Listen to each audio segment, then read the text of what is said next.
Welcome to Tyler's Talk, ladies and gentlemen. Today is June the 1st, I believe. Yes, it is. We're going to be talking about Friday Night SmackDown and no Jacob Part 2 again. Oh my god, I thought it was going to happen. Sorry for the camera. I need to clean it. I totally thought it will happen because we had a Kevin Owens and Paul Heyman segments. And I totally thought Jacob Part 2 will help Paul Heyman, but it didn't happen. I'm getting tired of this. I'm getting annoyed. I'm not getting annoyed. It's business, and I guess they're still a little upset or scared that Jacob Fatu will outshine Uncle Howdy, and maybe they want to make this thing a surprise. We all know he's signed. We just don't know when he's going to be part of the. Is he going to be part of the bloodline, or he will attack somebody else and have a different rivalry and have a different impact with somebody else? Excuse me. Ladies and gentlemen, we got an interesting SmackDown. It sounded like AJ Styles wanted to retire. We will tell you guys more about the retirement speech that AJ Styles had. Well, we got a couple of segments here, but the Kevin Owens and the Paul Heyman one is to try to start off the tag team match between the Bloodline, Tama Tonga and Toga Loa, to versus the Street Profits. So the first segment we had was Nia Jax coronation for her crown. She doesn't get a scepter or a throne. She doesn't get that. All she gets is a crown.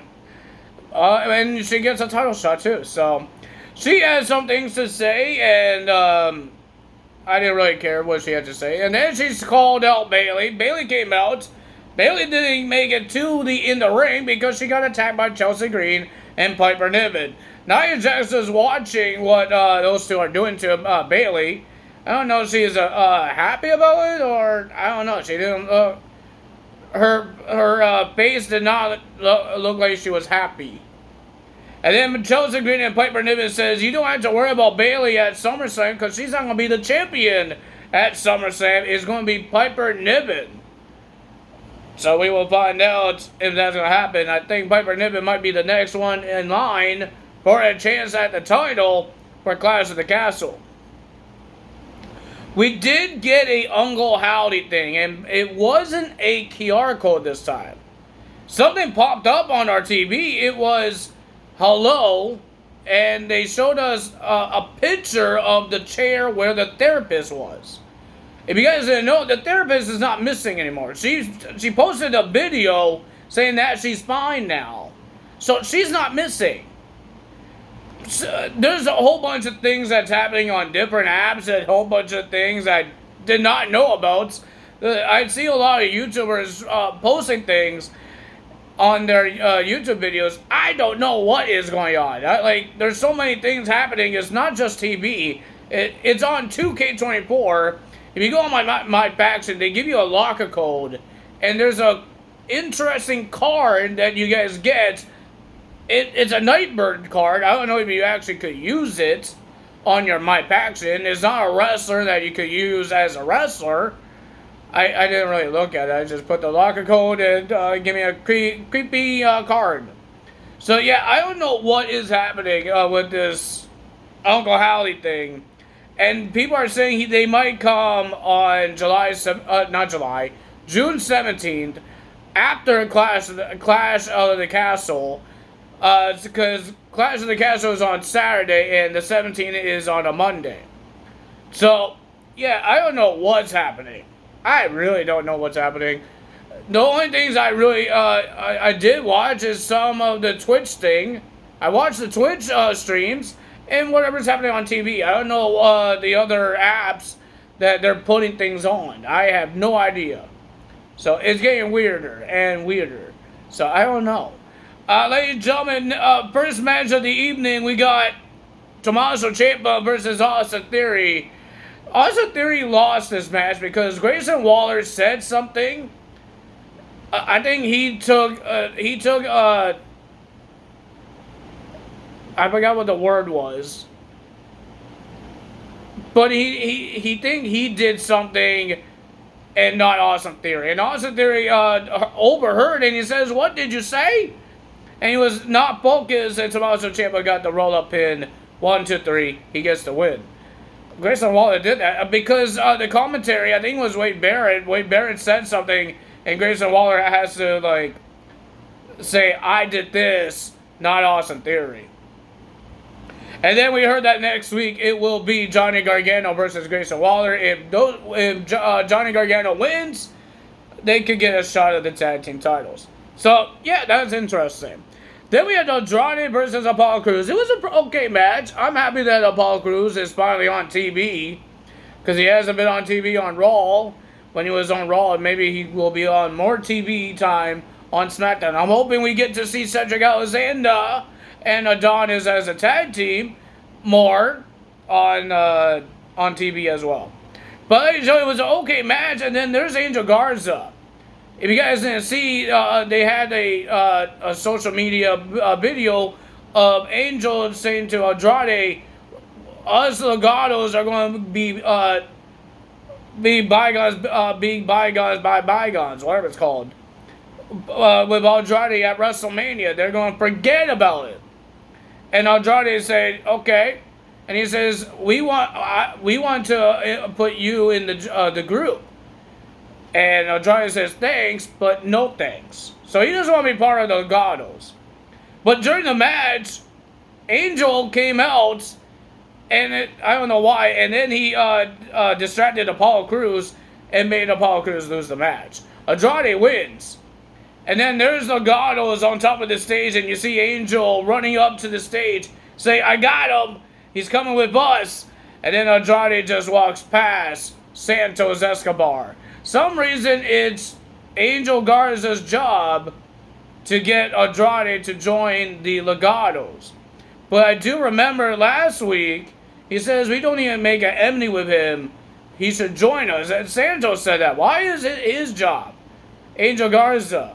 Because I believe Humberto and Angel Garza says they hate the guy when they saw the video package of Andrade last week. I think it was Humberto that he said it. That he hated him. Next, we got the Bloodline versus the Street Profits, Sama Tonga and Toga Loa. But we had a Paul Heyman and Kevin Owens segment. Kevin Owens came out. He talked about Randy Orton and the King of the Ring. And he says that Randy Orton wasn't on SmackDown tonight. Because what happened? And he says he made his return last week on SmackDown to help his friend. And then he says, "Randy's not here, but I know who is, and that's Solo Sikoa and his goons." So Kevin Owens called out Solo Sikoa, and then Paul Heyman came out, and he is trying to help Kevin Owens stop calling out Solo, because bad things is going to happen. Because Paul Heyman says he's bringing criminals into the Bloodline. He says they look at their background check, and they're criminals. They just want to hurt people. Roman has respect for Kevin Owens, and he was threatened with Kevin Owens with his championship. That's why he did what he did. But these guys don't respect Kevin Owens. So they're going to do anything what they want to do to get rid of Kevin Owens. Kevin Owens thinks it's like a joke or a prank onto Kevin Owens. He thinks that Paul Heyman is the man that is the leader of this whole thing. And Paul Heyman starts getting mad, getting crazy. He snapped, saying nobody's listening to me. He doesn't want this to happen. He snapped, and then he accidentally hit Kevin Owens with the microphone when he whipped his arm, and he accidentally hit Kevin Owens with the microphone. And Kevin Owens was about to attack Paul Heyman until Solo Sikoa and the rest of the Bloodline came out to try to help Paul Heyman. And it looked, when Kevin Owens looked behind him, I thought somebody was going to come and attack him, but it was the Street Profits. Yeah. And then we had a brawl between the Street Profits. They attacked Tama Tonga and Toga Loa, and Kevin Owens attacked Solo Sikoa, and they went to the backstage while they're attacking each other. So we had Bloodline versus Street Profits. I thought it was a pretty decent match. I was hoping that, because somebody in the bloodline always distracts somebody, right? Solo always distracts the referee, and then that's how they get the win. They didn't have that, and we all know Paul Heyman's not going to distract the referee. He doesn't like these guys very much. So we know he's not going to distract the referee, but nobody distracted the referee. It's just a blind tag that they did, and they got the win. Jacob Fatu did not show up. Why did he not show up? I'm hoping that he shows up before we get to see Uncle Howdy. I'm hoping, because he got signed like at WrestleMania weekend, and we don't see him. Where is he? He's not John Cena. I'm hoping that we get to see him soon before we see Uncle Howdy. Because Uncle Howdy, if it's true, he might show up on that Monday after Clash of the Castle on Monday Night Raw. I'm hoping they're on Monday Night Raw, because they have a lot of factions on SmackDown right now. Well, no, never mind. Monday Night Raw has a lot of factions. They got Final Testament and Judgment Day. I'm hoping they're on SmackDown, but if they debut on Raw, maybe they will be on Raw. So I don't know what's happening there at all. Our main event was Piper Niven and Chelsea Green versus Bayley and Naomi. I thought it was a pretty decent tag team match. Naomi was not 100% after she got attacked before. But ladies and gentlemen, the winner of that match was Piper Niven and Chelsea Green. I was so surprised. Piper Niven squashed Naomi with a senton, and Chelsea Green gets the pin on Naomi. And it looks like we're going to get the LA Knight and Logan Paul rivalry for the United States Championship, because LA Knight went to Nick Aldis' office and he wants to talk about Logan Paul and the United States Championship. And of course, it sounds like Carmelo Hayes got Logan Paul's name wrong. So he needs to learn how to get Logan Paul's name right. And then you get your shot at the United States title. Well, we got AJ Styles making his retirement, and there's Luke Gallows and Carl Anderson. No mentioning. I don't know if she's still part of the OC, because she's a face. AJ Styles is a heel. So I don't know if she's actually part of the OC. She hasn't been in the corner of the OC on NXT. She's been doing her own thing on NXT. So I don't know if she actually really part of the OC. So AJ Styles talked about retirement, and what made this retirement is that his son graduated in high school. And he had a graduation, I can't even say the word anymore.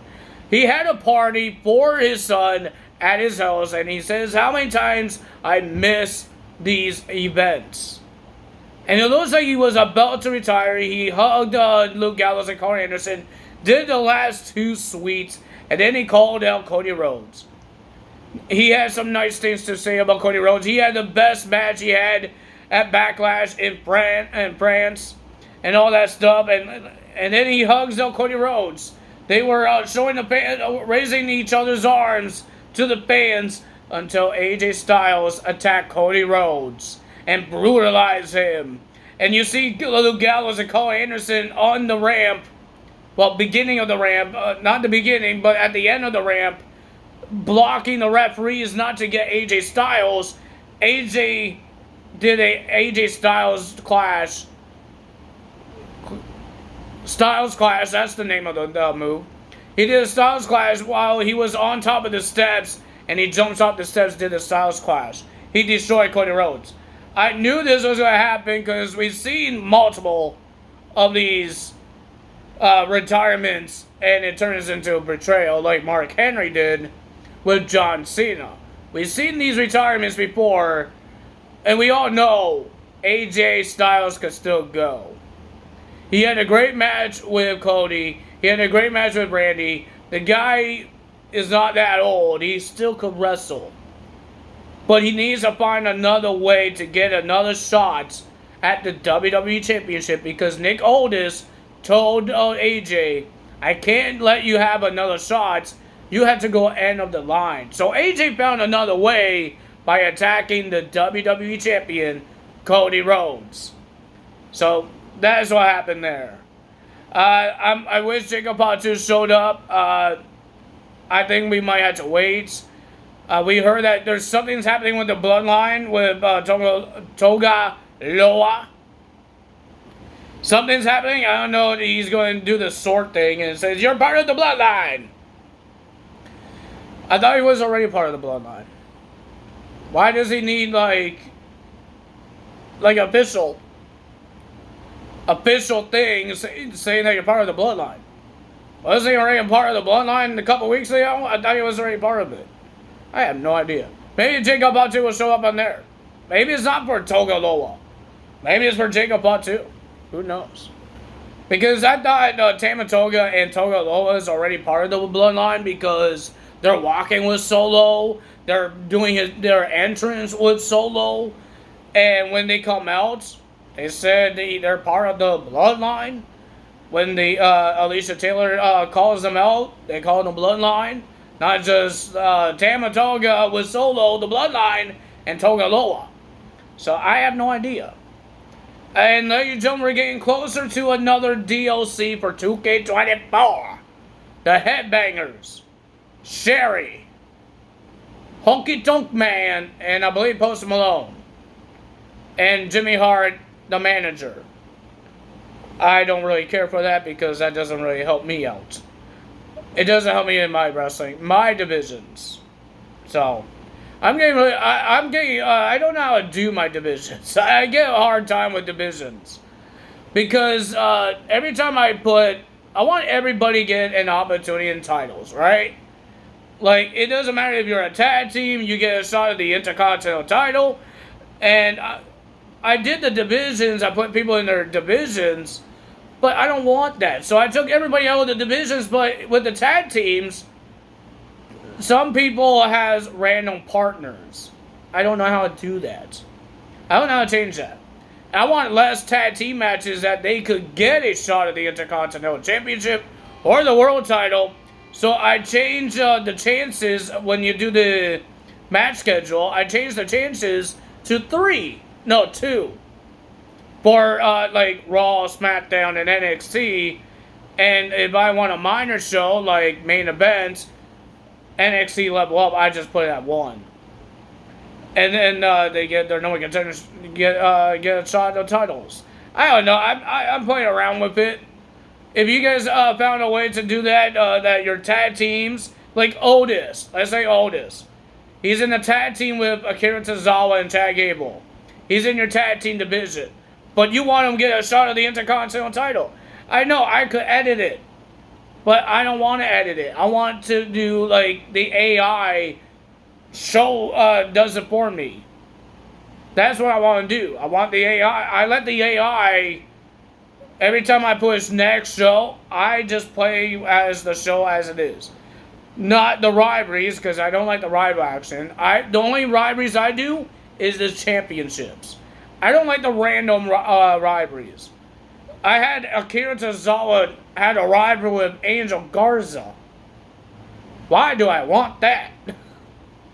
So I do it like a championship rivalries. Every time I do the rivalry thing, I want championships. I don't want to do random ones. So that's not happening.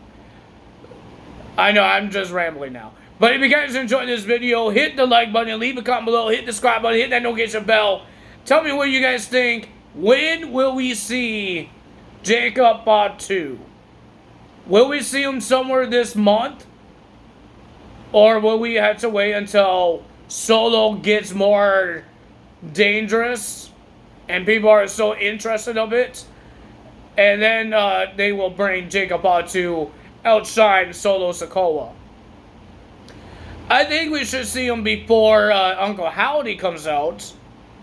Or Uncle Howdy shows up on Raw, and that's a big surprise for Raw. And a big surprise will happen on SmackDown with Jacob Batu. But WWE's been doing a really good job hiding things right now because we didn't know about Jordan Grace. And we did not know about Ethan Page coming to WWE. And ladies and gentlemen, I forgot one thing.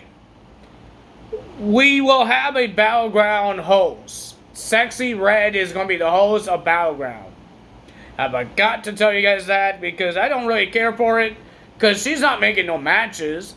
Ava's making all the matches. So what's the point of having a host? Like seriously, what's the point of it? Because a host it should be making all the matches. She just didn't make any matches in that PLE. She didn't make the match between Jordynne Grace and Roxanne, or Trick Williams versus somebody. It might be Ethan Page. And then Ethan Page put a video up, I think it was yesterday. He put a video up saying he's not signed with WWE, and then people are saying that he was signed. So I guess he's signed to WWE now. And I think it's a good idea for him, and see what he could do. Because look at Shawn Spears. The guy, he's good. He has an interesting gimmick. He's on TV almost every single week, just like Lexis King. I'm happy for them. Maybe one of them is going to win championships. The next person I want to see come back and get pushed is Jake Hager. Because he left AEW recent with Arn Anderson and Mark Henry. They all got, I think Jake Hager got released. Not because his contract is expiring. Speaking of contracts, WWE guys there's a lot of people contract expiring. Dijak, Natalya, Becky Lynch, Ricochet somewhere in the summer. Why are you guys not rehiring these people? Becky Lynch, I think Becky Lynch is not signing a new contract until she gets her well-deserved break. Because she was supposed to have a break after WrestleMania, but Rhea got injured, and they don't want to put the title on Liv Morgan right away. They want Liv Morgan beat a top star to become a champion, and then Becky Lynch will get her break. But she was supposed to have it after WrestleMania, but she didn't have it. So I'm hoping she does sign. I hope she does sign and come back to the WWE. I think she's going to lose a loss in the shuffle in AEW. Because look at Deonna Purrazzo now. She's nowhere to be found. She had a match with Thunder Rosa in a pre-show. She was on the main show, like the second last pay-per-view against Toni Storm, and now she is in the pre-show with Thunder Rosa. Even Thunder Rosa, I feel sorry for her. That she's in a pre-show. Former champion is in the pre-show. My God. Of a pay-per-view. They're going crazy with Mercedes. Let her win the championship on her first match. But Deonna Purrazzo, former Knockouts champion, one of the greatest Knockouts champions, she gets one shot of the title and then gone. I can't snap. But gone. No more momentum. I feel sorry. And now everybody's wants to know is worried about the TBS title more than the AEW Women's World Championship. Oh my goodness. Oh my lordy lord. Another person I would love to see come back, I don't know if he's going to actually come back because he just made his return to AEW, is Lio Rush. I would love to see him back in the WWE and see what Triple H could do for this guy. He was doing so great when he was on NXT because of Triple H, and then he went to the main roster. He wasn't so great because he was being a manager with Bobby Lashley because of Vince McMahon. But now Triple H is the one that's doing things. Shawn Michaels, Triple H, whoever else is doing things, they're making this show. And I think they could do better for Lio Rush. I think so. But if you guys enjoyed this video, that's all me today. You know what to do. The like button, the comments, the subscribe, the notification bell. I will see you guys on Tuesday for Monday Night Raw results. That's all for me today. Time is out. I don't think there's a pay-per-view this weekend. That's next weekend. My birthday is on next weekend. I'm not telling you the dates, but next weekend is my birthday. And ladies and gentlemen, we got a pay-per-view. I almost said birthday again. But we got a pay-per-view next weekend, and that's the Battlegrounds.